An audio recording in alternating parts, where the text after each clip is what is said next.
E eu fui aceitando. Ela disse que está tentando entrar. Vai.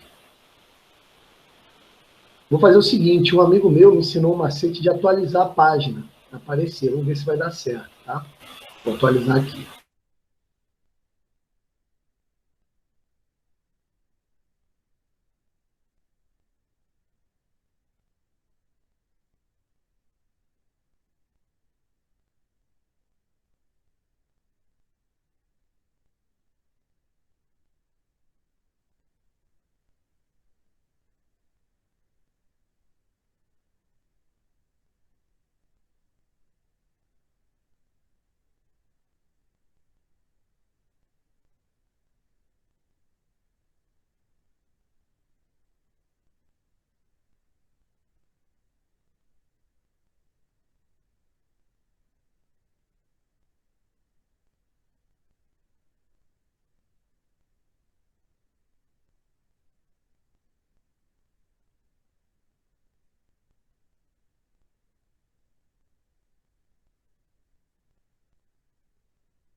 Se o microfone foi. Obrigado. Os ossos os ossos, né, as dificuldades da internet. Sou meio cabeçudo para isso aí. Mas vamos lá, então. Então, para a gente entender a crítica econômica que o Marx faz ao sistema capitalista, a gente tem que relembrar alguns conceitos que nós já trabalhamos aqui. Porque sem vislumbrar esses conceitos que já trabalhamos, a gente vai ter dificuldade de entender, né, em que natureza se passa a crítica que Marx faz ao sistema capitalista. Então, vamos lá. Primeira coisa que nós vimos... Sem câmera. Não estou não. Aqui aparece para mim que está ligado. Ah, não é. Sem problema lá. Sem problema. Porque eu acho que como eu entrei depois, eu me reposicionei em outro lugar. Deve ter sido difícil para... Você deve ter vislumbrado. Mas vamos lá, então. Então, a gente tem que relembrar de alguns conceitos que já trabalhamos em Marx. O primeiro deles é o conceito da natureza humana, né? Ele explicou para a gente que o homem é um ser trabalhador e que ser trabalhador significa realizar um esforço físico e intelectual. Esse é o primeiro ponto do trabalho. Estou relembrando disso que a gente vai precisar muito disso hoje, tá? Isso significa dizer que o homem não basta que ele realize um esforço físico, mas ele também tem que realizar um esforço intelectual, que é o que faz dele ser humano. Esse esforço serve para modificar a natureza para produzir bens e produzir bens para consumir os bens. Então o homem se realiza consumindo os bens que ele produziu, né? Porque ele se sente parte do mundo, ele se sente parte da natureza, e não só parte, ele se sente como um ser ativo dentro da natureza. Né? Perceba que Marx aí está dizendo, olha, liberdade, felicidade, autonomia, essas coisas que todos os filósofos destacam, eu também estou destacando, mas para você realizar todas essas coisas, você tem que ser senhor da sua própria vida. E ser senhor da sua própria vida é trabalhar em cima desse ciclo completo através dessas 4 características. Então, quando o homem ele consome o produto que ele mesmo produziu, cara, ele se realiza. Ele se realiza. Sério, ele não está produzindo um produto para o outro, né? Para vocês terem uma ideia, há muito tempo atrás eu namorei uma menina que o pai dela era muito gente boa, o pai dela era um cara que construía as coisas, né? Ele construiu a própria casa da própria mãe, ele chamava ajudantes, as pessoas o ajudavam, e ele construiu sua própria casa. Ele gostava de morar assim, em lugares assim mais afastados da cidade, né? Ele morava no meio do mato, e ele fez uma casa do jeito que ele queria, com a mão dele, né? Cara, e quando ele chamava a gente para ficar lá, né, fazer um churrasco, alguma coisa desse tipo, dava para perceber no olhar dele a felicidade dele de estar recebendo pessoas numa casa que ele mesmo construiu, né? Então, possivelmente, nesse termo de trabalho, me parece que Marx tem razão. O homem, quando produz alguma coisa e consome aquilo que ele produz, ele se sente realizado de certa forma, né? Ao meu ver, a única crítica que eu faço é que o Marx está reduzindo o homem ao trabalho. Ele define a natureza do homem ao trabalho. A única maneira do homem se realizar é assim. É isso que Marx está nos dizendo. Então, o homem é mais autônomo, ele é mais livre, ele é mais feliz quando ele completa o ciclo do trabalho, quando ele realiza essas 4 atividades, tá? Quando ele consome produto que ele mesmo produziu. Né? Logo depois disso, nós vimos que uma sociedade, portanto, para Marx, ela tem que ser entendida pelos meios de trabalho. Quando você vai analisar uma sociedade, você tem que olhar onde é que os homens estão trabalhando. Né? E aí, quando você olha onde os homens estão trabalhando naquela sociedade que você está estudando, aí você percebe que toda sociedade ela é constituída de classes. E geralmente são duas classes. A classe do opressor e a classe do oprimido. Vocês estão lembrados disso. Né? O Marx criou, inclusive, uma ciência histórica chamada de materialismo histórico para procurar, né, essas classes sociais nas sociedades antigas. O materialismo histórico nos ajuda a identificar quem é o opressor e quem é o oprimido daquela sociedade determinada que estamos estudando. Não é isso? E aí, como foi que ele definiu isso? Ele nos falou que o oprimido é aquele que realiza esforço, mas não consome os bens. E o opressor é aquele que usurpa os bens produzidos pelo trabalhador, no caso. Não é isso? E é justamente aí que está a injustiça. Então, Marx vai concluir que todas as sociedades que existiram até hoje foram sociedades injustas, porque sempre tiveram essas classes sociais. Sempre tem poucos que estão se aproveitando do trabalho alheio. Né? Então, Marx vai identificar a injustiça desse modo. E, por último, ele nos ensinou o materialismo dialético para nos explicar como é que uma sociedade se transforma em outra. Né? Como é que se dá as transformações sociais. Ele nos disse que as transformações sociais se dão através da luta de classes. Vai chegar um momento em que o oprimido se revolta contra o opressor, e nessa revolta que dura um tempo, o oprimido ele passa a ser o opressor na sociedade seguinte. Né? Nós vimos que esse movimento, segundo Marx, é uma lei social, é uma lei que ocorre na sociedade. Então, basicamente, foi isso que nós vimos em 2 aulas, né, sobre Marx. Hoje nós vamos fazer o seguinte, hoje nós vamos fazer uma análise detalhada, uma análise marxista detalhada da sociedade que nós vivemos hoje, da sociedade que nós vivemos hoje. Para os marxistas, para os estudiosos de Marx, a sociedade que nós vivemos hoje foi a mesma sociedade que Marx viveu. Né? Então, apesar das mudanças terem ocorrido na sociedade, essas mudanças não foram suficientes para modificar o status da sociedade. A sociedade que nós vivemos hoje, as relações sociais que nós temos hoje, elas são basicamente as mesmas relações sociais da época de Marx. Né? E o Marx, ele deu um nome para a sociedade de hoje. Ele chamou a sociedade de hoje de sociedade capitalista ou sociedade burguesa. É a mesma coisa. Né? Então nós vivemos numa sociedade que é resultado de lutas de classes anteriores. Né? Então a nossa sociedade, ela é melhor do que as sociedades anteriores para Marx? É, mas ainda é carregada de injustiça. Né? E parece que o sistema capitalista, que é o sistema que rege a sociedade hoje, ela produz mais injustiça ainda. E se der mole, a gente vai regredir. Né? Então o Marx está nos avisando o seguinte, ó, estamos num ponto assim, bem complicado da sociedade. É necessário fazer alguma coisa. Então, a primeira coisa que você tem que memorizar, para uma possível prova, é que a sociedade na qual nós vivemos tem um nome para Marx, chamada de sociedade burguesa ou sociedade capitalista. Claro, a sociedade que nós vamos analisar hoje, pelos conceitos de Marx, é a sociedade capitalista ou sociedade burguesa. Então, a primeira pergunta é a seguinte, por que tem esse nome? Por que a sociedade que nós vivemos tem esse nome? A sociedade que nós vivemos tem esse nome, primeiro, porque sociedade burguesa tem a ver com os burgueses. Os burgueses formam a classe opressora de hoje em dia. E os burgueses, pela própria lei que o Marx decifrou da sociedade, foram os oprimidos da sociedade anterior, da sociedade feudal. Então a nossa sociedade ela é um produto de uma luta de classe que aconteceu no final da sociedade feudal. Percebe? A nossa sociedade ela foi regida pelas revoluções que foram ocorrendo até chegar ao estágio atual. Né? Dentre elas, por exemplo, a Revolução Industrial, que também contribuiu, né, para a estrutura aí dessa sociedade burguesa. Então ela tem esse nome porque são os burgueses que formam, né, a classe opressora da sociedade atual e eles mesmos formaram a classe oprimida da sociedade anterior. Tá? E o outro nome, sociedade capitalista, porque é uma sociedade estruturada por meio do capital. Capital é um conceito que nós vamos estudar hoje. Tá? Nós vamos entender esse conceito também hoje. Por isso o nome sociedade capitalista.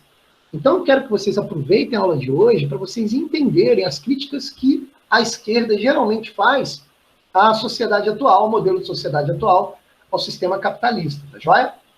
Continuem participando e perguntando como vocês sempre fazem, porque a aula fica melhor explicada, tá joia? Vamos lá, então. Primeira coisa que a gente tem que fazer sobre a sociedade burguesa ou capitalista é usar o materialismo histórico, né, para identificar onde é que está acontecendo o trabalho na sociedade atual, né?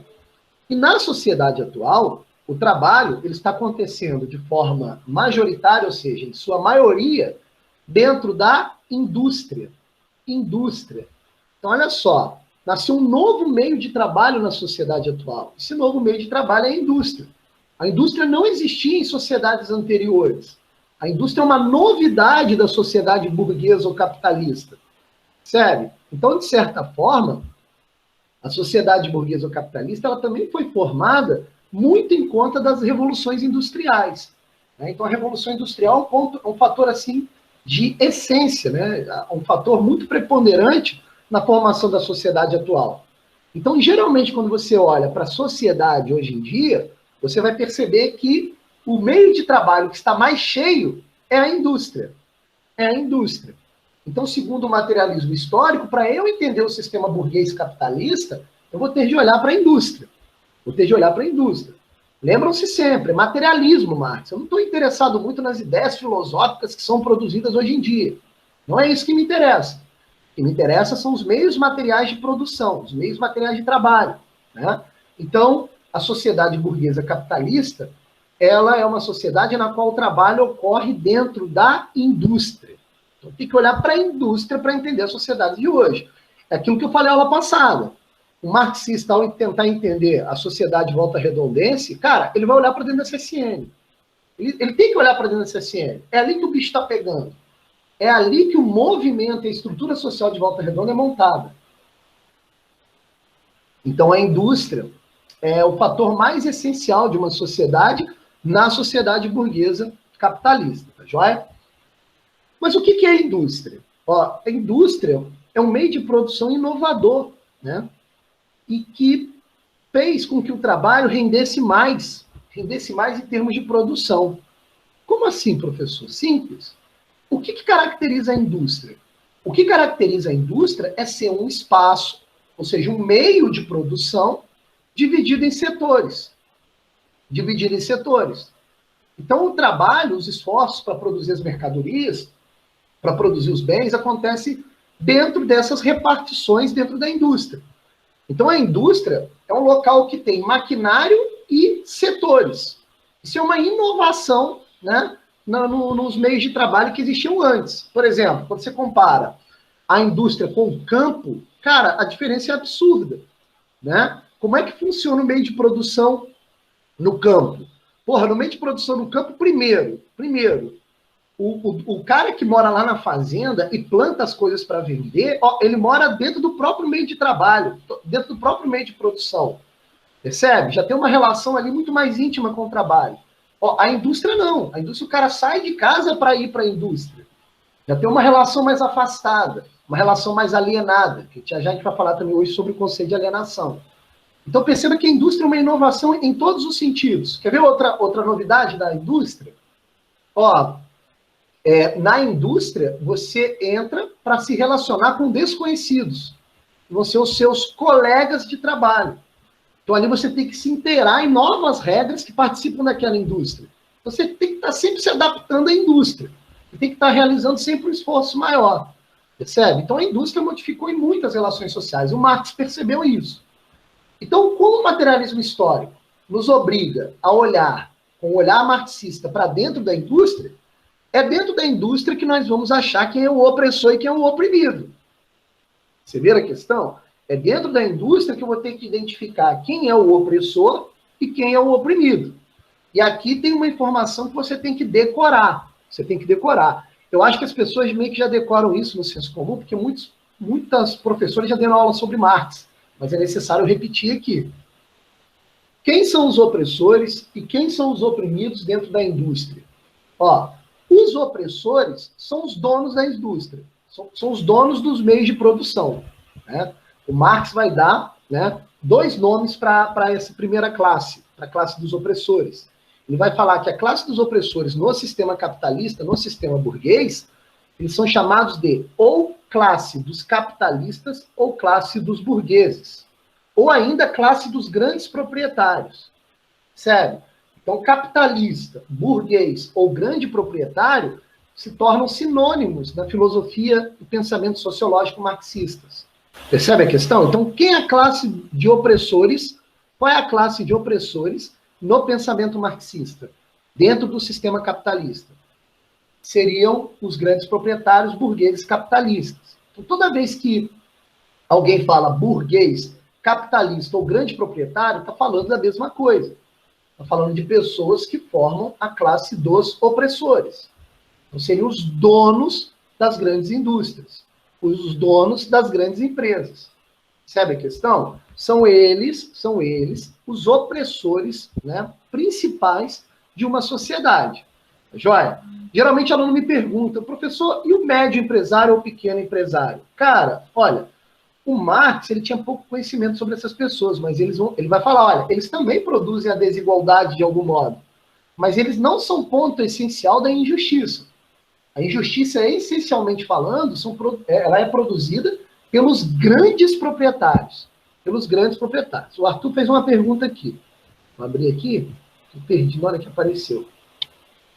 O Arthur perguntou, ó, os líderes da indústria seriam opressores também? Olha, seriam se você reduzir o seu olhar para dentro da indústria. A gente tem que sempre lembrar o seguinte, Arthur, para você analisar as relações injustas dentro de uma sociedade, depende de qual olhar que você está fazendo, qual recorte você está fazendo. Percebe a questão? Qual é o recorte que você está fazendo? Quando você olha lá para dentro da indústria, você tem o chefe do setor. E você tem as outras pessoas que estão trabalhando naquele setor. Se eu analisar somente aquela relação social, o chefe do setor passa a ser o opressor. E o trabalhador passa a ser o oprimido. Você viu a questão, Arthur? Depende de qual recorte você faz da sociedade. O recorte que eu estou fazendo aqui na aula é o recorte no qual Marx explica o seu pensamento, que é um recorte macro. Eu estou tentando olhar a sociedade como um todo e procurando os principais opressores. E os principais opressores são os donos das indústrias. São os grandes proprietários. Eles são os verdadeiros burgueses e capitalistas. Percebeu, Arthur?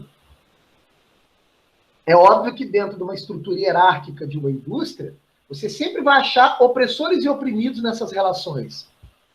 Percebeu a questão? Mas o opressor maior, obviamente, é o dono da indústria. Joia, Arthur? Então, a classe dos opressores dentro do sistema burguês capitalista é o grande proprietário, ou burguês, ou capitalista. São sinônimos esses termos na teoria de Marx, tá joia? Eles são os opressores. São os opressores, tá? E quem são os oprimidos? Quem são os oprimidos? Segundo Marx, no sistema capitalista, nasceu uma nova classe de oprimidos, que até então não existia. Ele vai chamar essa classe de proletariado. Classe dos proletários, a classe do proletariado. A classe do proletariado no sistema burguês capitalista é a classe dos oprimidos. É a classe dos oprimidos. Quem é que forma a classe do proletariado? Quem é que formam os proletários? A classe do proletariado, presta atenção, é a classe formada pelos indivíduos que aceitam vender a sua mão de obra na indústria em troca de um salário. Então, todo mundo que trabalha na indústria e vende a sua mão de obra em troca de um salário é, de certa forma, oprimido por esse opressor maior, que é o dono da indústria. Sabe a questão? Então, os oprimidos no sistema capitalista, eles são formados pelos proletários, que, por sua vez, são aqueles que vendem a sua mão de obra em troca de um salário. Então, o Marx está nos explicando o seguinte, olha, a galera que é oprimida é a galera que vai vender o seu esforço, dentro da indústria em troca de um valor, e esse valor é chamado no sistema capitalista de salário. Salário, tá joia? Aparentemente, quando você observa as duas classes, né, se você não tiver um pensamento já marxista como premissa, e você quiser analisar de forma neutra, aparentemente, quando você olha as duas classes, você não enxerga muito injustiça, não. Você fala assim, cara, eu não vejo de outro modo, não tem como ver de outro modo. O sistema capitalista é assim formado, e caramba, eu sou o dono da empresa, pô, emprego vocês e dou um salário a vocês. Qual é o erro nisso? Né? Alguém poderia questionar, qual é o erro nisso? É assim, o caminho natural das coisas. Mas aí o Marx vai nos alertar, ele vai dizer, olha, cara, isso daí que está rolando é muito injusto. Essa relação entre o burguês e o proletariado é uma relação injusta. Injusta.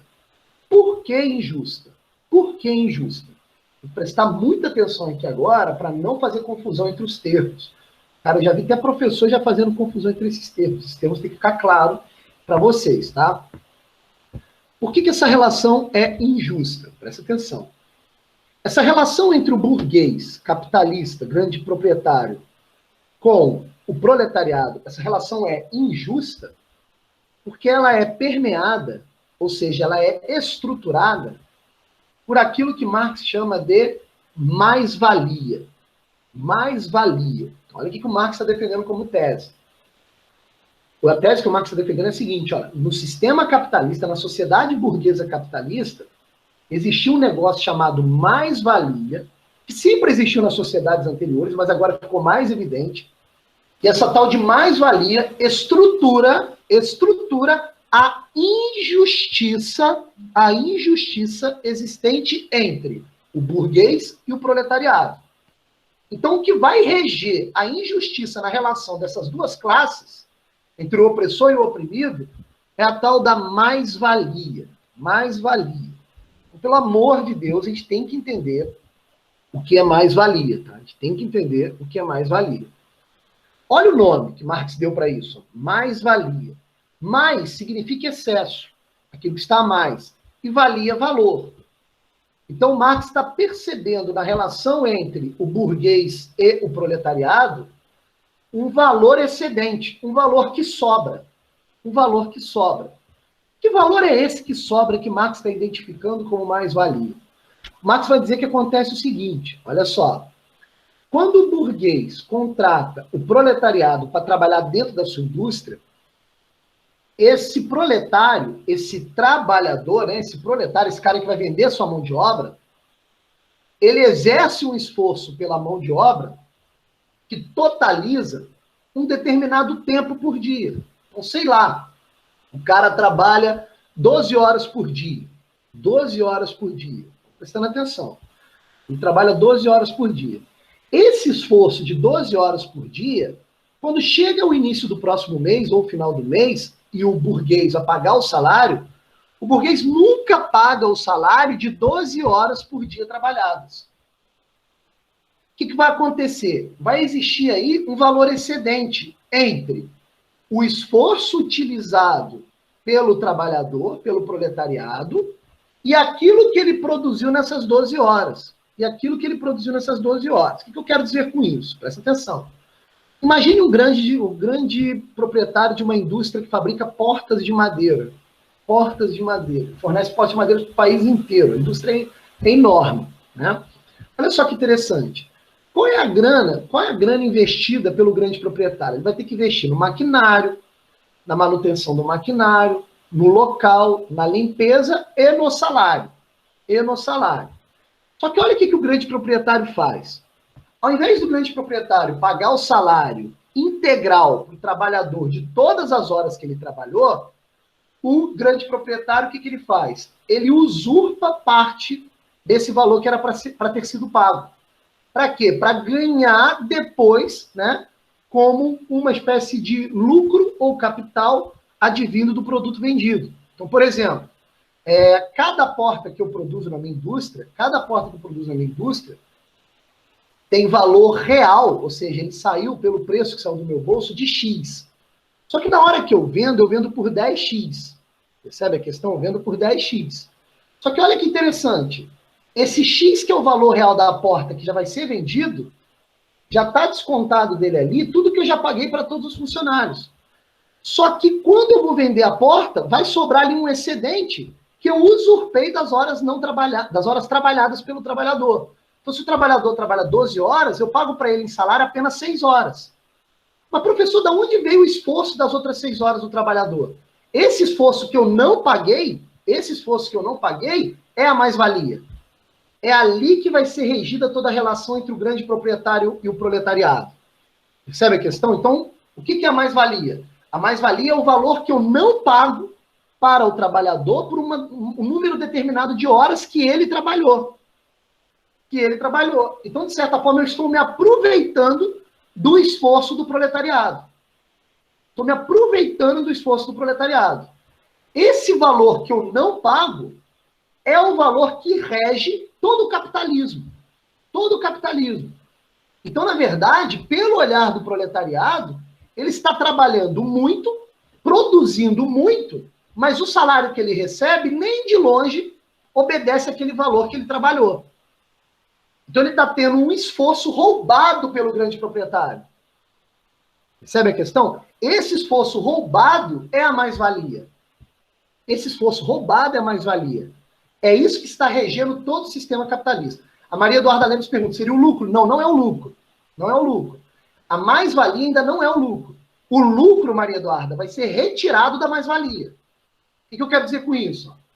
Desse valor que eu roubei do esforço do proletariado, desse valor que eu roubei, que é a mais-valia, eu vou retirar o lucro e o capital. Lucro e capital são partes da mais-valia. Percebeu a questão? A mais-valia é o valor excedente que não foi pago ao trabalhador. E é ele que vai reger a injustiça social no sistema capitalista. O lucro é apenas uma parte da mais-valia. Vou explicar já já o que é o lucro. Percebe a questão? Então, a mais-valia é o valor excedente. Por que excedente? É um valor que sobrou e não foi pago para o proletariado. E não foi pago para as horas trabalhadas. Essa mais-valia aí vai sobrar para a mão do grande proprietário. Aí ele vai ver o que ele vai fazer com essa mais-valia. Mas percebam, é a mais-valia que estrutura a injustiça social dentro de uma sociedade capitalista. Percebeu a questão? O Marx, inclusive, na ideologia alemã, ele repete isso no Capital, ele cria um esqueminha para explicar a mais-valia. Um esqueminha que é assim, ó, D, traço, M, traço, D', aquela linha em cima que vocês usam na matemática. O que isso significa? Ele está falando que a lógica do sistema capitalista é D, M, D'. O que isso significa? O D é de dinheiro. Olha só, eu tenho um dinheiro, eu uso esse dinheiro para construir minha indústria, eu uso todo esse dinheiro para ter um gasto, né? Esse gasto para bancar o M. O que é o M? O M é o meio de produção, para bancar toda a indústria. O salário do trabalhador está aí no meio desse M. Para que eu, no final, eu receba um D'. O que é o D'? É o dinheiro muito maior do que eu investi. A diferença entre o dinheiro que eu vou receber lá no final e o dinheiro que eu investi, essa diferença foi usurpada de alguém. Esse alguém é o proletariado. E esse valor que é a mais-valia. Percebe? Então o Marx monta esse esqueminha, ó, DMD. Dinheiro investido nos meios de produção para produzir mercadorias, para que no final eu receba um dinheiro a mais. Esse dinheiro a mais é a mais-valia. Porque você pode perguntar, de onde veio esse dinheiro? Esse dinheiro, ele veio daquilo que eu usurpei do esforço do trabalhador. Porque se eu tiver que pagar realmente aquilo que o trabalhador se esforçou para fazer, não vai ter esse D'. Não vai ter essa mais-valia. Eu tenho que roubar de alguém o esforço para que a minha indústria funcione, para que eu possa ter a mais-valia nas minhas mãos, para que eu possa lucrar e ter capital. Percebe a questão? Então, o sistema capitalista ele se movimenta graças à mais-valia. Graças ao fato de que grandes proprietários burgueses capitalistas estão usurpando do esforço do proletariado. Se não houvesse essa usurpação, esse roubo do esforço, o sistema capitalista ele não seria possível. Percebeu isso aí? Então, olha só. Se fôssemos usar os termos de Marx para definir mais-valia, Marx definiria mais-valia do seguinte modo. Vou ler para vocês, tá? O capitalista adquire sobre o mercado, além dos maquinários e matérias-primas, também o capital variável, isto é, a força de trabalho. Aí diz Marx, ó, abre aspas. O valor da força de trabalho aí, galera, é o esforço do trabalhador, do proletariado, tá? É a mão de obra. O valor da força de trabalho é o valor dos meios de subsistência necessários para a conservação do possuidor da força de trabalho. O uso da força de trabalho é o próprio trabalho. O produto do trabalho é propriedade não do trabalhador, mas do capitalista. Ora, se o proletário trabalha 12 horas e em 6 horas produz o tanto para cobrir o quanto o capitalista despende para o salário, o produto das outras 6 horas de trabalho é valor do qual o capitalista se apropria. Este valor que passa para as mãos do capitalista é a mais-valia. Perceberam? Essas são as palavras do próprio Marx, que ele exemplificou aqui. Então, a mais-valia é aquele valor usurpado das horas trabalhadas do proletariado que não foi pago com salário. Você viu a questão? O aluno poderia perguntar, mas professor, caramba, por que o trabalhador aceita essa condição? Cara, ele aceita essa condição pelos seus meios de subsistência. Para ele comer, beber e fazer as suas coisas, cara, ele precisa do salário, então ele aceita. Sabe a questão? Então ele aceita. Então o salário que ele recebe é para subsistência. E aí o que acontece? Como ele recebe pouco salário, e a mais-valia só aumenta para a mão do grande proprietário, o capitalismo vai exercendo uma injustiça cada vez maior, afastando a classe do opressor da classe do oprimido cada vez mais. Percebe a questão? Então, pelo amor de Deus, decorem isso. Isso aí tem que estar decorado. A mais-valia é a estrutura da injustiça no sistema capitalista. Você vê isso aí? Tá claro isso aí? Beleza? Por favor, respondam com sim, se estiver claro. Tudo ok?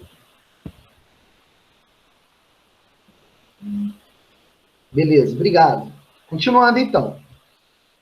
Então, tem esse valor excedente, tá de boa, beleza. Esse valor excedente é a mais-valia. A aula é um pouco maçante, porque é uma aula de economia, percebe? Mas a gente tem que entender, cai na prova. Então, temos ali a mais-valia. A mais-valia é esse valor excedente. Essa mais-valia, esse valor aí que foi produzido, ela vai constituir mais dois outros valores, que Marx vai chamar de lucro e capital. Então, o que é o lucro e o que é o capital? Lucro e capital são valores que vieram da mais-valia. Se não tem mais-valia, não tem lucro e nem tem capital. É claro? O que é o lucro? O lucro é a parte da mais-valia que vai para o bolso do grande proprietário. Então, um grande proprietário, ele vai ter uma parte da mais-valia que vai para o seu bolso. Que vai fornecer ali para ele um valor para ele viver. Para ele viver curtindo dos bens produzidos pelo proletariado. Um valor que ele colocou no bolso para ele curtir a vida através do esforço usurpado do proletariado. Então, o lucro vai para o bolso do grande proprietário. O lucro é uma parte da mais-valia. Só que a maior parte da mais-valia é do capital. O que é o capital? O capital é o valor que ele retirou da mais-valia para reinvestir na empresa. Reinvestir na indústria. Então, a indústria passa a ter vida própria. Ó, o burguês agora não precisa mais tirar dinheiro do bolso para colocar na indústria. A própria indústria vai melhorando o seu aspecto, vai melhorando a manutenção, melhorando o maquinário, entendeu? Contratando mais gente, usurpando o esforço de mais gente através desse valor que é o capital. Então, o capital é a parte da mais-valia que é reinvestida na indústria. É a parte que é reinvestida na indústria. E por que o burguês faz isso? Porque se ele não reinvestir na indústria, ele vai perder a concorrência. Então, na medida que ele reinveste o capital na indústria, a indústria vai melhorando o seu serviço. A indústria vai crescendo. A indústria vai vencendo a concorrência. Então, perceba que é um ciclo, cara. Muito esquisito que é o sistema capitalista. Por que ele aumenta a injustiça? Porque esse grande proprietário, cada vez que ele vai crescendo a sua indústria, ele vai eliminando a concorrência. E na medida que ele vai eliminando a concorrência, essa classe dos opressores, essa classe de burgueses vai ficando cada vez menor. Então o poder financeiro e material vai ficando cada vez mais nas mãos de poucas pessoas. cada vez mais de menos pessoas. Então está aumentando a disparidade, a injustiça social entre os burgueses e o proletariado. Sabe a questão? Então esse capital reinvestido na indústria, ele é necessário para que esse dono de indústria vá vencendo a concorrência. Sabe a questão? E aqui tem que ficar muito ligado, tá? Aqui o Marx faz uma previsão que até hoje não aconteceu, né? Porque olha o que ele disse lá no Materialismo Dialético. Sempre uma sociedade é superada por um outro modelo de sociedade. Então, segundo a tese de Marx, de algum modo, o sistema capitalista vai ruir. Porque olha a previsão que o Marx fez. O Marx vai dizer o seguinte: vai chegar um momento em que poucos capitalistas burgueses vão vencendo a concorrência, vão destruindo a concorrência. Então, cada vez mais, o poder financeiro e material vai ficando na mão de poucas pessoas, cada vez mais menos pessoas. Isso, segundo Marx, vai ruir o sistema capitalista. Por quê? Porque na medida que o poder vai ficando cada vez mais na mão de menos pessoas, a injustiça social vai ficando cada vez mais evidente. O que vai forçar cada vez mais a luta de classes. Então, segundo ele, à medida que o sistema capitalista avança, a concorrência diminui. Diminui. Percebe a previsão do Marx? A concorrência vai diminuindo porque o poder vai ficando cada vez mais concentrado na mão de poucos grandes proprietários. Isso aumenta a disparidade, a injustiça fica mais evidente, e isso motiva muito mais a luta de classes. Vocês estão percebendo? Essa é a previsão que o Marx faz para o sistema capitalista. Falou, ó, o sistema capitalista vai ruir uma hora, não tem jeito. Uma hora vai sobrar um poderoso só e, cara, vai ficar muito na cara, vai ficar muito injusto. Acabou o sistema capitalista. Então, a previsão que o Marx faz do sistema capitalista é que, à medida que ele vai se desenrolando, a concorrência vai diminuindo. Perceba que a previsão do Marx é completamente diferente da previsão dos pensadores liberais. Os pensadores liberais vão dizer o contrário. Eles vão dizer assim, ó, não, o sistema capitalista é ruim, mas ele é necessário, porque ele aumenta a concorrência é algo bom, traz mais justiça para o sistema. Percebe? Há um debate aí sociológico-filosófico. Entende? O Marx está dizendo que o sistema capitalista vai diminuir na concorrência e os liberais vão dizendo que não, a essência do sistema capitalista é a concorrência. Percebe a questão? Aí a gente tem um embate, um debate filosófico-sociológico que não cabe fazer aqui. Tá claro isso? Então, basicamente, o materialismo histórico nos ajudou a entender a essência econômica do sistema capitalista burguês. Até aqui, alguém tem alguma dúvida? Todo mundo entendeu o que é mais-valia, lucro e capital? Por favor, respondam com sim. Tá claro? Bom, então, qualquer pergunta é só fazer. Continuando, então. O que acontece? Quando a gente olha a essência do sistema capitalista do jeito que Marx nos explicou, é óbvio que a gente percebe que o sistema realmente é injusto. É injusto. No entanto, uma pergunta nasce. A pergunta é a seguinte: poxa, caramba, eu entendi esse negócio aí, mas olha só.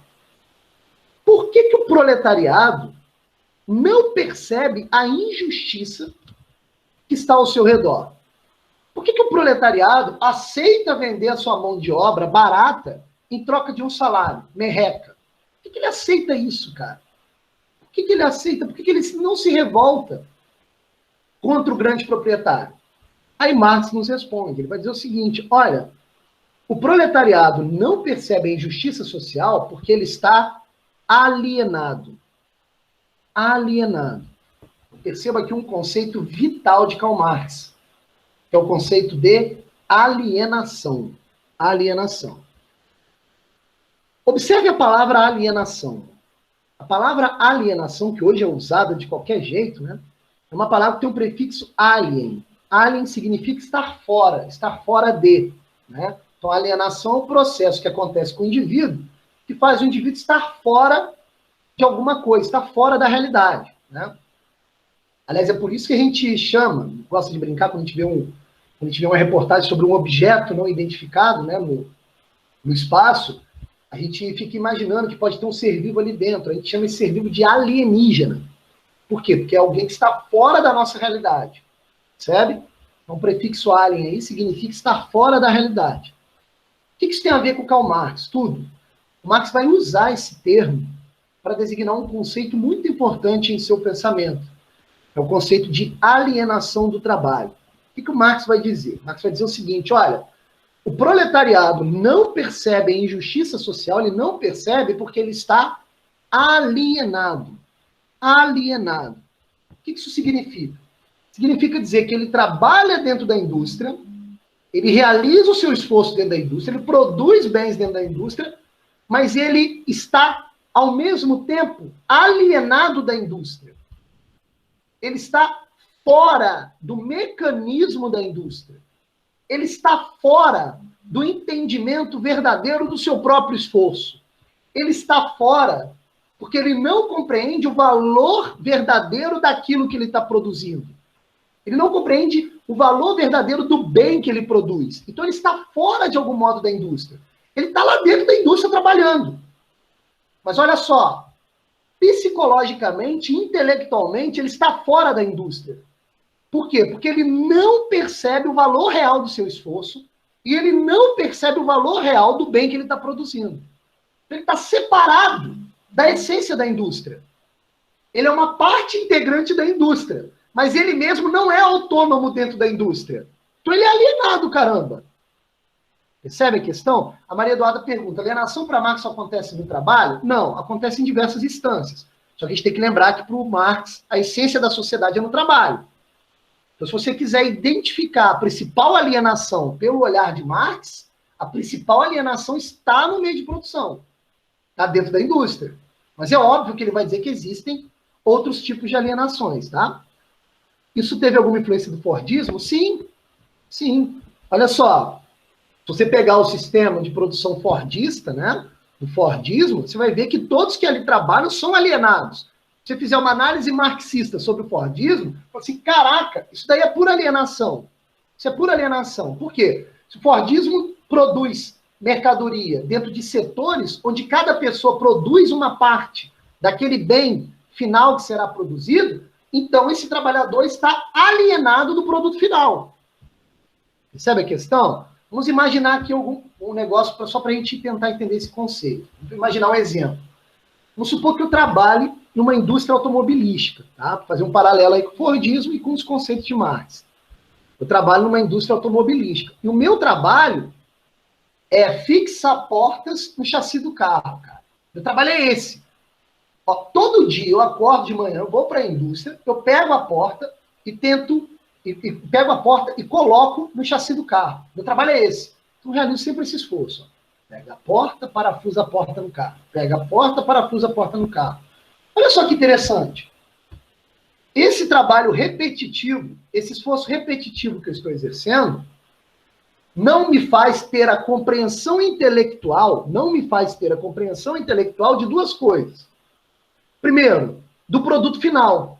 Eu nunca vejo o carro produzido em sua totalidade. Por quê? Porque eu só realizo esforço em um setor. Então, olha só, eu já estou alienado do produto final. Eu já não tenho a compreensão daquilo que eu estou produzindo. Isso é uma alienação. Porque, ao mesmo tempo que eu não tenho a compreensão do produto completo, do produto integrado, do produto final, quando eu estou alienado disso, automaticamente eu vou também ter uma segunda alienação. Que segunda alienação é essa? Eu nunca vou ter a medida exata do meu esforço. Eu nunca vou ter a medida exata do meu esforço. Por quê? Porque a indústria, como ela é setorizada, ela me impede a ter contato com aquilo que eu estou produzindo. Eu não vou ter a capacidade intelectual de entender qual é o valor real do meu esforço. Porque pode ser que com o meu esforço, dentro de um mês, eu esteja produzindo, sei lá, 10 carros. 10 carros. Mas olha só que doideira. O salário que eu recebo no final do mês não dá para comprar um carro. Não dá para comprar um carro. Caramba, então eu estou alienado. Eu estou alienado tanto do entendimento do produto final completo, quanto do esforço que realmente deveria ser valorizado. O esforço que eu coloco dentro da indústria que deveria ser valorizado. Percebe a questão? Então, o trabalhador, né, o proletariado, ele está dentro do mecanismo burguês da indústria, ele está alienado. O sistema traz para ele um modelo de alienação. Força a alienação no proletariado. Força a alienação no proletariado. O proletariado ele não consegue ter uma concepção intelectual nem do seu esforço e nem do produto que ele está fazendo. Então ele está separado da indústria intelectualmente. Em outras palavras, sabe o que é o proletariado no sistema capitalista? O proletariado é como se fosse uma peça de uma máquina qualquer que está lá dentro. Percebe a questão? O proletariado é como se fosse um maquinário. O proletariado não tem autonomia dentro da indústria. Ele é alienado. Pergunta o Arthur. É como se o trabalhador não entendesse a porção de participação dele no produto final. Perfeito, é isso aí mesmo. Ele não percebe. Ele não sabe qual que é o valor real. Entendeu? O próprio sistema da indústria causa alienação no proletariado. Ele não tem autonomia lá dentro. Ele é só uma peça do processo. Ele não é um ser humano. Ele não é um ser humano. Cara, ele é um bicho lá dentro. O Marx vai dizer, inclusive, que o homem alienado, ele vive a sua vida como um animal. Porque o salário que ele recebe só dá para subsistência. Comer, beber e dormir. Porra, comer, beber e dormir qualquer animal faz. Mas cadê o esforço intelectual dele produzir o seu próprio bem e usufruir? Ah, não tem, porque ele é alienado. Ele só realiza esforço, e esse esforço é roubado pelo burguês. Quer ver? Ó, imagine um carro de boi que carrega cana. O que é um carro de boi que carrega cana? Aliás, vocês têm que ir para a roça para vislumbrar essas coisas. Bem interessante. O que é um carro de boi que carrega cana? Ó, o carro de boi tem lá o carro, né? Tem o eixo, tem as rodas, só que a força motriz de todo o movimento que produz as canas é do boi, cara. É do boi. O esforço do boi está sendo usurpado pelo produtor de cana. A mesma analogia serve para dentro da indústria. O que é o indivíduo dentro da indústria alienado? É um boi, cara, que carrega um carro que produz cana. É isso. Ele é parte integrante, mas ele não tem autonomia. Ele não se realiza ali dentro. Então, segundo Marx, o proletariado nunca vai se realizar como ser humano dentro da indústria. Ele vai ser, no máximo, um burro de carga. Entendeu a jogada? Existe um clássico, todo mundo já viu, um filme clássico, que é Tempos Modernos, né, do gênio Charlie Chaplin. Todo mundo aqui já deve ter assistido. Se não assistiu, tem que assistir. O aluno tem que assistir clássico do cinema, para entender a realidade. Tem que ter uma cultura geral gigantesca. Não adianta querer opinar sem ter cultura geral. Tem que ver isso tudo. E no filme do Charlie Chaplin tem uma cena bem interessante. O título do filme é bem interessante, é Tempos Modernos. Tipo assim, que tempos são esses depois da Revolução Industrial? São os tempos modernos. E lá tem uma cena que é genial. O personagem principal, né, do Carlitos, né, que é interpretado pelo gênio Charlie Chaplin, na minha humilde opinião, um dos maiores comediantes da história, está aí no nível do Roberto Bolanhos do Chaves, né, no nível de Chico Anísio, nível de excelentíssima qualidade. O Charlie Chaplin ele trabalha no setor de apertar parafuso. Então, ele trabalha em frente a uma esteira rolante, a esteira fica rolando, passando as peças, ele usa duas ferramentas e aperta o parafuso, para esse parafuso ir para outro setor e participar de outro modo de produção. Então ele fica ali apertando parafuso, apertando parafuso. Aí é muito engraçado, porque às vezes ele quer coçar a cabeça e o negócio passa, ele tem que correr. Ou seja, aí ele dá uma distraída, o negócio passa. Ele tem que... Aí tem toda uma cena de comédia genial, como só o Chaplin sabe fazer, mas o grande lance dessa cena é o seguinte, ali mostra um pouco da alienação. Perceba que o personagem central não tem autonomia. Ele é domesticado pela máquina. Ele é domesticado pela mecânica da indústria. É a mecânica da indústria que faz aquele indivíduo agir. Então ele é apenas uma catraca de qualquer máquina. Percebe? Aliás, tem uma cena estética belíssima nesse filme, que ele dá mole, ele entra dentro da esteira, aí ele vai girando junto com as catracas dentro da máquina. Ele vai girando, assim, é uma cena belíssima de cinema, né? Uma fotografia excelente, uma composição cinematográfica belíssima do Chaplin. Mas aquilo também usa o homem se confundindo com a máquina. Percebe? O homem de tão alienado, ele se transformou num objeto sem vida, que é uma máquina. Então ele passa a fazer parte da mecânica de uma indústria. Isso é alienação. Isso é alienação. Percebe a questão? Deu para entender? Então a alienação no trabalho mostra que o homem ele está afastado intelectualmente tanto da noção exata do seu esforço quanto da noção exata do produto final que é produzido. Portanto, ele vai ser alienado sempre. Ele não sabe da importância dele ali. Ele não sabe. Ele já se entendeu como um pedaço da mecânica interna de uma indústria. Deu para entender essa parada? O que é alienação? Por favor, respondam com sim. Se tiver pergunta, pode fazer.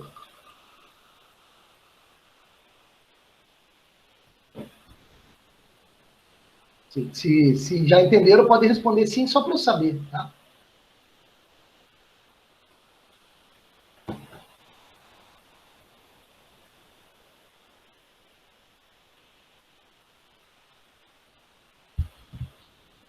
Ah, tá rolando aqui, galera. Eu caçamba, eu esqueço. Desculpa, galera, vou ler aqui as perguntas. Professor, então não era para o sistema capitalista entrar em ruína, já que os trabalhadores não conseguem comprar o produto que eles produzem? É isso aí, Daniel Chaves. Ó, o Marx vai fazer essa previsão. O capitalismo vai entrar no colapso, vai ser a hora da luta de classes para o advento do socialismo. É isso aí, essa é a previsão do Marx. Previsão essa que não se concretizou até hoje. Mas, segundo os marxistas, vai se concretizar. Entendeu, Daniel? Tiago, isso ainda se aplicaria na nossa sociedade, mesmo com o Fordismo já não sendo mais o modelo de produção? Sim. Os neomarxistas, Tiago, eles vão renovar a teoria marxista. Eles vão pegar a teoria marxista, pegar a essência, manter a essência, e os outros pontos da teoria marxista eles vão alterar para se adaptarem ao modelo capitalista mais atual. Entendeu, Tiago? Aliás, Tiago, sua pergunta é excelente. Presta atenção no que eu vou dizer. Presta atenção no que eu vou dizer. Isso é muito importante. A teoria marxista, ela é mutável. Ela é mutável. Aliás, a teoria marxista, ela funciona até hoje, ela está na cabeça das pessoas até hoje, porque ela se adapta aos novos modelos de capitalismo que vão aparecendo. Entendeu? Então, existem vários neomarxistas que vão recriar a teoria de Marx para se adaptar ao momento atual. Entendeu? Vou dar um exemplo. Vou dar um exemplo aqui, tá? Por favor, galera, não transforme isso em polêmica, porque não é opinião minha, é o próprio Marx que escreveu. Eu dei mole, eu poderia ter pego aqui a fonte primária, mas vocês podem pesquisar isso. Olha que interessante. Na época de Marx, existia uma classe, que era a classe dos degredados, que ele chamava de classe dos degredados, ele chamava de lumpenproletariado. Lumpenproletariado. Quem formava a classe de lumpenproletariados na época de Marx? Quem formava a classe de lumpenproletariado na época de Marx eram os moradores de rua, os que viviam na miséria, os alcoólatras, drogados, percebe? Todas aquelas pessoas que eram erradicadas das relações sociais. Eram considerados lixo pela sociedade. O que o Marx chama de lumpenproletariado. Marx vai dizer o seguinte, olha, a revolução não vem pelo lumpenproletariado. Não pode vir pelo lumpenproletariado. Percebe? Por quê? Porque o lumpenproletariado não tem força de classe. Eles não entendem o que é trabalho. Então, eles não podem promover a revolução. Olha, hoje isso já mudou. Hoje, vários novos intelectuais marxistas promovem uma revolução pelo lumpenproletariado. Pelos degredados, pelos marginais. Esse novo modelo de revolução é o modelo de lumpenproletariado. Se vocês olharem a sociedade geral ocidental, você vai ver que existem várias revoluções dos degredados. É o lumpenproletariado. Então, o marxismo mudou. O marxismo mudou. Procurem, digitem aí no Google depois, quando terminar a aula, digitem no Google aí o que Marx achava, né, desses degredados. Vocês vão ver opiniões assim bizarras. Ele considerava quase que um sub-humano, né? Inclusive falava de cor de pele, mas eu não vou entrar nesse mérito. Perceba que o marxismo ele se transformou num novo tipo de marxismo. Então o marxismo ele também vai se renovando para se adaptar às novas exigências do capitalismo. Então ele luta contra o capitalismo da forma que o capitalismo aparece. Percebe? Maria Eduarda, também tem cenas dele que fica repetindo os movimentos mesmo que você está trabalhando, é verdade. Então a cena hilária. Ele aperta parafuso, aí dá o horário de saída da empresa, ele fica assim. Aí ele vê uma moça com os botões na blusa, ele quer apertar o botão da moça, é verdade. É genial, Chaplin é genial. Tá? Natália Mello, como o proletariado vai adquirir essa consciência? Eu vou chegar lá. Tá de boa sim, pode seguir. Beleza, então. Então, o proletariado é alienado. Aí entra na fase da aula da pergunta da Natália Mello. Quando é que o proletariado adquire a consciência? O proletariado adquire a consciência quando essa injustiça fica muito evidente. Só que tem um detalhe. Antes da gente ver isso, é necessário perguntar por que ele não adquire consciência e por que continua alienado.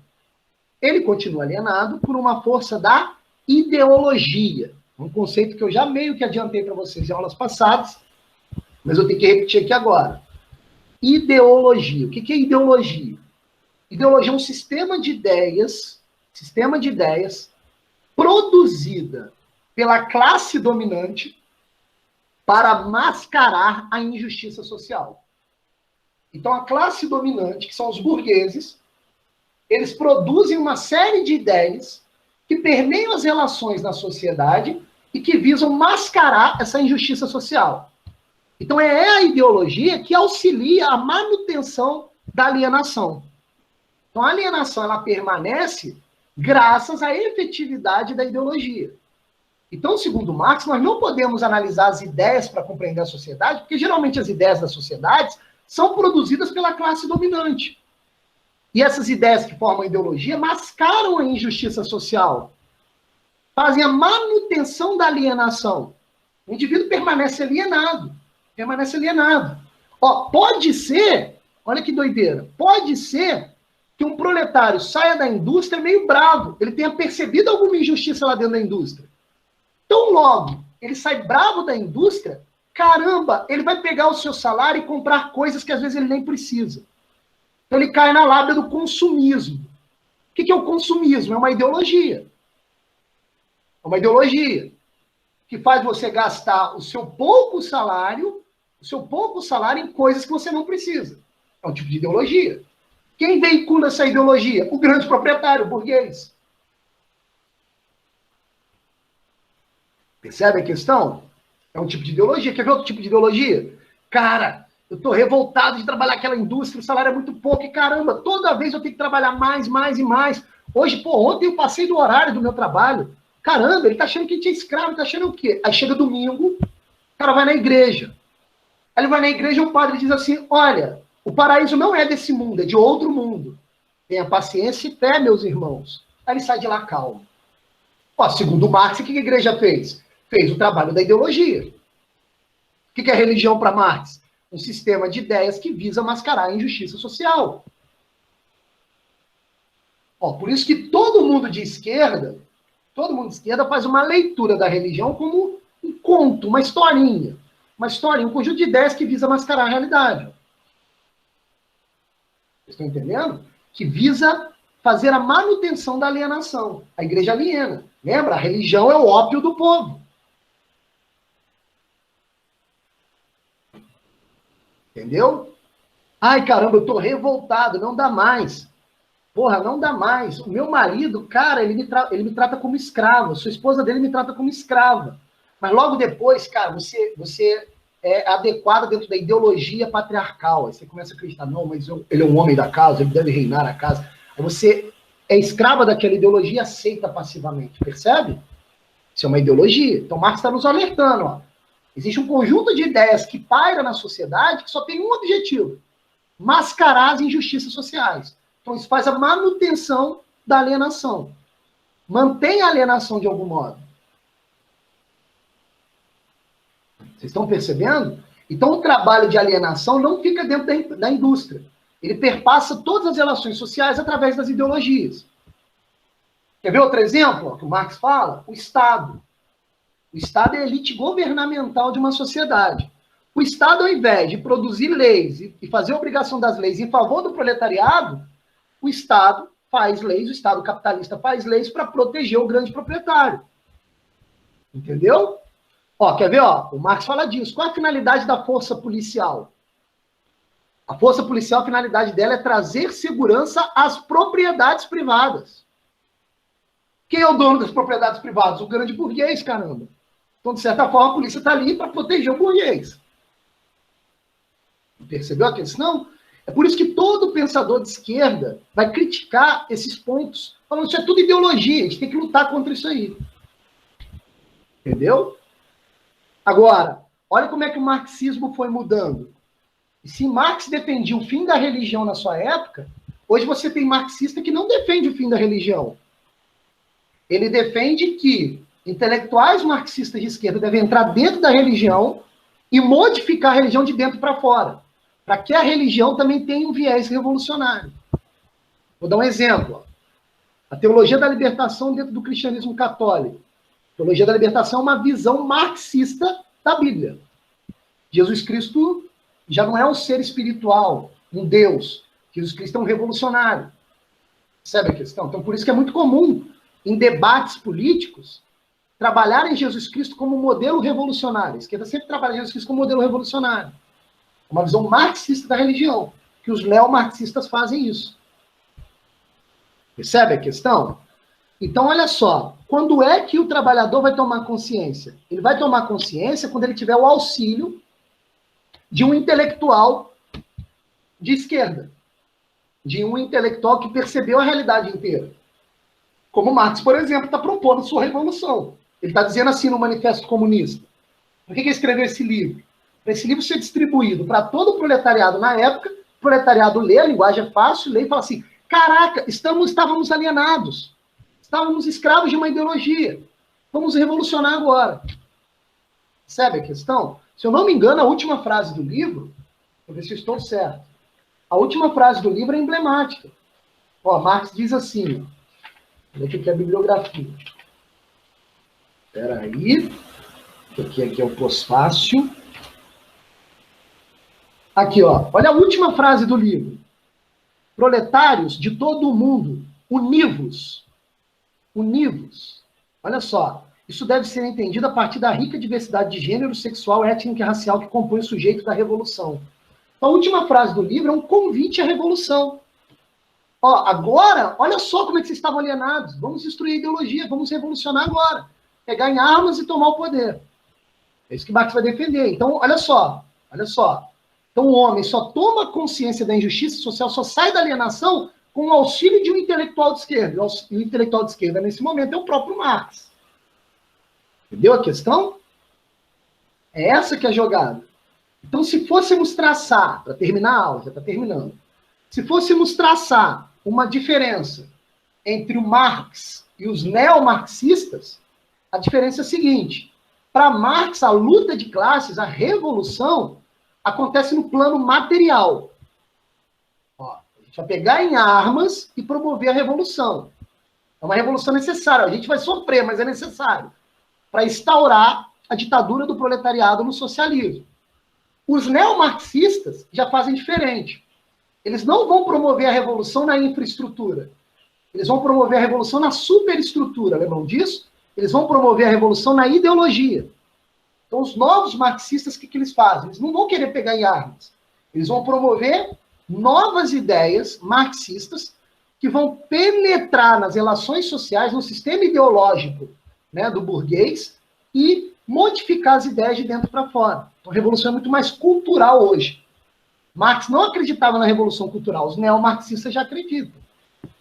Já acreditam. Percebe essa questão, galera? Deu para entender? Tranquilo? Então, já eu dou um espaço para as perguntas. Vamos, então, às definições do próprio Marx, como ele dá para alienação e para ideologia, ok? Olha o que diz Marx. Ó. O homem não é alienado, ele vive humanamente quando pode humanizar a natureza, junto com os outros, conforme uma ideia sua própria. O que distingue o pior arquiteto em relação à melhor abelha, assim lemos em Capital, é o fato de que o arquiteto construiu o casulo em sua cabeça antes de construí-lo em cera. O capitalismo, que se funda sobre a propriedade privada, faz do operário uma mercadoria nas mãos do proprietário. A alienação do trabalho consiste, antes de tudo, no fato de que o trabalho é externo ao operário, ou seja, não pertence ao seu ser, e, portanto, em seu trabalho ele não se afirma, mas se nega. sente-se não satisfeito, mas infeliz, não desenvolve livre energia física e espiritual, mas desgasta o seu corpo e destrói o seu espírito. Então, Marx está dizendo que o homem, enquanto alienado, ele é apenas uma parte do processo e não tem autonomia. Essa é a definição, pelas próprias palavras do Marx, de alienação. Não é isso? E aí Marx defende a ideologia, eu não vou achar aqui agora. Isso eu acho. Ideologia, só para a gente pegar das palavras dele próprio, tá? A gente não ficar perdido. Acho que não vou achar agora. Pena.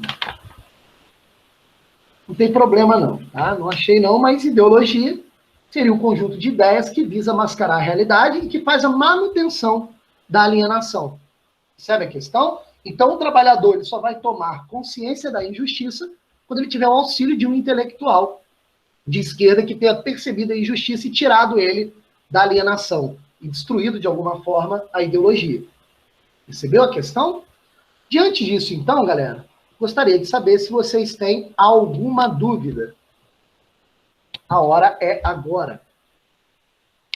Antes da gente finalizar a aula. Alguma dúvida? Estou olhando agora a barrinha aqui. Toda vez que ela rola, ela não rola para mim. Querido.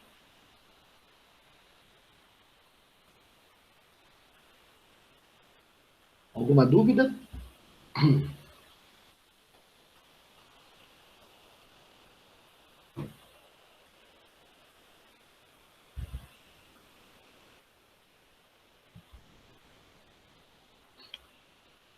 Antes de vocês, acho que está tranquilo, antes de vocês terem dúvidas ou não, eu vou colocar isso aqui para vocês na folhinha. Olha que interessante. Um sistema de todo o pensamento de Marx, tá? Ordenado num esqueminha, que vai facilitar essa compreensão das 3 aulas que eu expliquei para vocês. Tá? Mas, basicamente, eu acho que é isso. Peço desculpa de estar terminando a aula aí bem mais cedo do horário, né? Faltaria ainda um tempo, mas eu acho que eu terminei o conteúdo, né? A gente não precisa ficar aqui enrolando, né? Acho que não tem mais nada o que falar. Então, quem não tem dúvida alguma, pode se despedindo, tá joia? Quem tiver dúvida, pode perguntar, ok? Estou aqui para responder. Vou tentar responder.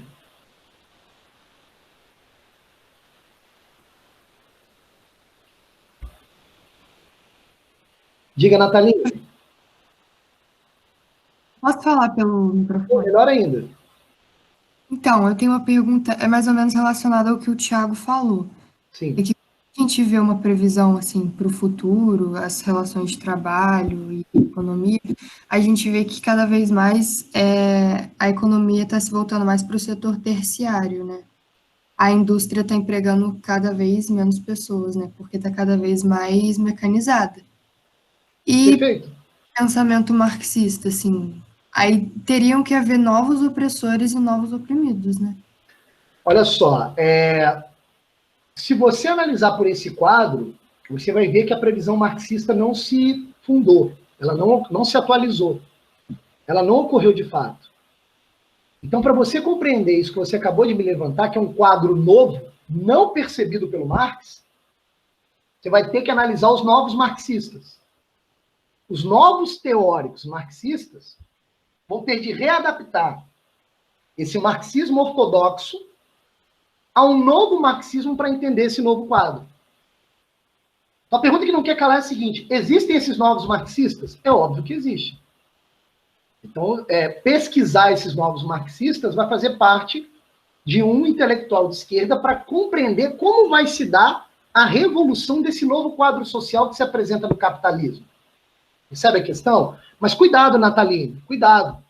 Perceba que com essas alterações que você está me falando, não alterou o sistema capitalista continua. Continua sendo um sistema burguês capitalista. De certa forma, vai ter de existir um novo exercício de mão de obra.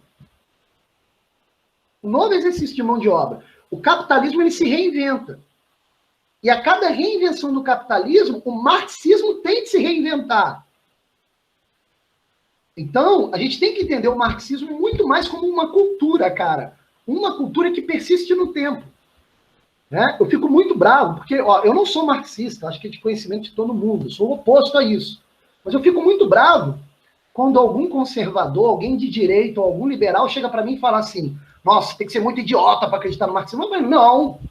Cara, é um sistema muito inteligente, que tem uma lógica própria, uma lógica adaptável. Cara, são intelectuais sérios. Os intelectuais marxistas são intelectuais sérios, cara. Eles não estão de brincadeira, é um negócio sério que está acontecendo ali. Entendeu? A minha disparidade com o marxismo é uma disparidade moral. Eu parto de outro princípio de homem, de natureza, mas isso um pouco importa. É uma opinião particular. Então, ó, eu acho que o marxismo traz muito mais coisa negativa. No entanto, não dá para vulgarizar a inteligência do movimento. O movimento ele se reinicia e se reinventa. O que acabamos de ver nessas 3 aulas é o marxismo ortodoxo. O marxismo ortodoxo. Você pode falar, nossa, o marxismo é muito anacrônico, ele não compreende a sociedade de hoje. Porra, não tem essa de aumentar o proletariado dentro da indústria. Está sendo substituído pelo maquinário, pela tecnologia. Marx não fala nem de tecnologia. Olha, não vulgarize Marx assim. Porque os novos marxistas estão colocando essas novas variáveis em jogo. Estão repensando a sociedade também. Estão repensando as revoluções. Eu acabei de dar exemplo. Os degredados da sociedade em tempo do Marx nem eram considerados na Revolução. Hoje a Revolução passa por eles, cara. Passa por eles. Pelo lumpen proletariado. Entendeu? Então mudou. Então os novos marxistas eles estão renovando o marxismo. Largando um pouco a ortodoxia do marxismo e trazendo um novo marxismo. Né? Que muitos chamam... Quer ver? Antônio Gramsci. Antônio Gramsci é um marxista italiano. O que ele fez? Ele renovou o marxismo e falou o seguinte, Marx estava errado. A revolução não vai acontecer pegando em armas. Isso aí não rola mais hoje. À medida que você pega em armas e se organiza, vem o Estado te oprime. Você não vai nem ver a cor da revolução. Então a revolução tem que acontecer lentamente pelos meios culturais. Temos que dominar a superestrutura, que hoje é dominada pelo opressor, e modificando-as aos poucos. Entendeu? Por exemplo, a questão tecnológica. Quer ver? Você pega a questão tecnológica. Hoje vivemos uma sociedade de vigilância e controle tecnológicos. Isso não era previsto por Marx. Como é que se dá a revolução marxista por aí? Olha que interessante. Quando você lê um filósofo como Michel Foucault, filósofo francês, ele vai falar dos micropoderes. Ele vai fazer uma análise mais ou menos marxista das relações de micropoderes numa sociedade mais atualizada do que a sociedade da época do Marx. Então, ele vai nos ensinar um novo modelo de revolução para esse tipo de sociedade. A gente tem que lembrar que o marxismo ele vai se modificando na medida que o capitalismo também se modifica. Entendeu, Nataline? Então a gente teria que estudar os novos marxistas. É isso que deveríamos fazer para entender esse novo quadro. Agora, uma coisa é certa. A previsão marxista não se atualizou. A previsão ortodoxa do marxismo não se atualizou. Entende? Deu para entender mais ou menos? Deu sim, professor. Tá, joia. Mais alguma? Pode mandar ver. No sistema marxista, né, seria o socialismo, ele propõe o quê? Uma mudança na indústria ou ele demoniza a indústria? Vamos lá, muito boa sua pergunta. O socialismo é um modelo social pós-capitalista e anterior ao comunismo. Então, o socialismo é um período de transição, é um modelo de sociedade que serve de transição.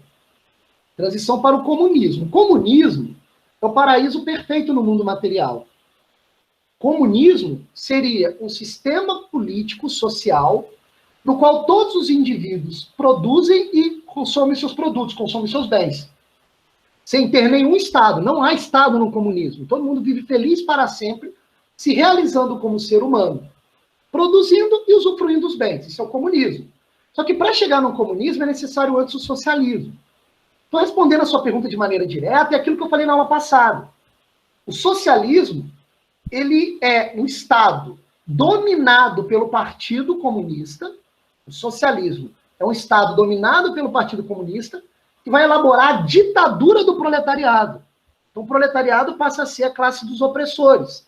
Essa opressão é necessária para que o proletariado destrua de vez a cultura burguesa. Destrua de vez a cultura burguesa. Então, respondendo a sua pergunta de maneira direta, o Estado socialista, que é um Estado gigantesco, dominado pelo Partido Comunista, ele vai imperar em todas as relações sociais para destruir a burguesia. E essa atualização da sua ação nas relações sociais acontece em 10 atitudes, em 10 atividades que o Estado vai colocar em voga. Vou ler rapidamente para você as 10 atividades. As intervenções despóticas da ditadura do proletariado são as seguintes. 1. Expropriação da propriedade fundiária e emprego da renda fundiária para as despesas do Estado. Então ninguém mais vai ter propriedade privada. Isso tudo vai pertencer ao Estado comunista, ao Estado que está liderando o socialismo, preparando para o comunismo.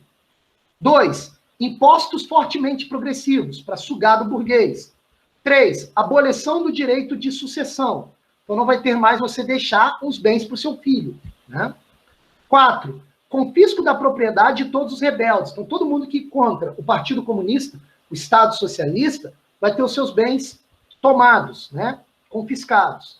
5. Concentração do crédito nas mãos do Estado, mediante o Banco Central. Então o Estado vai dominar todas as relações comerciais, né, e mercadológicas na sociedade. 6. Concentração de todos os meios de transporte nas mãos do Estado. Então o Estado, o Partido Comunista, através do Estado Socialista, vai saber para onde todo mundo está indo e vindo. 7. Aqui que vem a sua resposta. Resposta para a sua pergunta. 7. Multiplicação das fábricas nacionais e dos instrumentos de produção. Desbravamento e melhoria das terras segundo o plano coletivo. Então, olha só. Todas as indústrias vão pertencer ao Estado e, pior, o Estado vai criar mais indústrias. Para criar mais meios de produção. Mais meios de produção. Aí você poderia alegar, mas professor, a pessoa que vai trabalhar lá dentro ainda vai estar sofrendo, porque agora as indústrias pertencem ao Estado. Continua pertencendo a uma elite. Só que aí Marx responde, olha, esse sofrimento ele é necessário. Porque o paraíso está por vir, o comunismo está por vir. Quando todos vocês tomarem consciência de que todos podem trabalhar com autonomia, aí a gente larga esse tipo de trabalho, a gente larga aqui o Estado e vamos viver felizes para sempre no comunismo. Entendeu? Então, todas as indústrias vão pertencer ao Estado no primeiro momento para servirem de campos de trabalho para todo o proletariado, para todos os trabalhadores, que vão trabalhar e exercer sua mão de obra em nome da revolução, em nome da extinção dos burgueses, em nome do comunismo que está por vir. Percebeu a questão? Ele ainda coloca, Natalini, no 8, ó, obrigação de trabalho igual para todos, constituição de exércitos industriais, especialmente para a agricultura. Então, o Estado vai colocar exército para vigiar se você está trabalhando ou não, mas aquele trabalho tem que ser obrigatório no começo, para que todos tomem consciência, aí sim, o Partido Comunista larga o poder, não vai ter mais Estado, todo mundo vai viver feliz para sempre. E no comunismo, diz a Natalini, no comunismo, como todo mundo já tomou consciência do que é verdadeiramente o ser humano, todo mundo vai trabalhar nas indústrias e no campo, exercendo as suas vocações, produzindo bens e consumindo os bens. No comunismo, como todo mundo já tem consciência do que é justo, todo mundo já tem consciência da própria natureza humana, todo mundo trabalha, produz e consome. Nós vamos viver, cara, uma comunidade global perfeita e paradisíaca. Daí o nome comunismo. Uma comunidade global perfeita e paradisíaca. Percebe, Natalina? Esse é o fim da história para Marx. Esse comunismo é possível. Ó, todas as revoluções de esquerda trabalham em prol desse comunismo que está para chegar. Percebeu? Para Marx isso não é uma utopia. Para Marx isso não é uma utopia. Entendeu? Então, beleza. Se tiver mais alguma dúvida, pode fazer a pergunta, galera.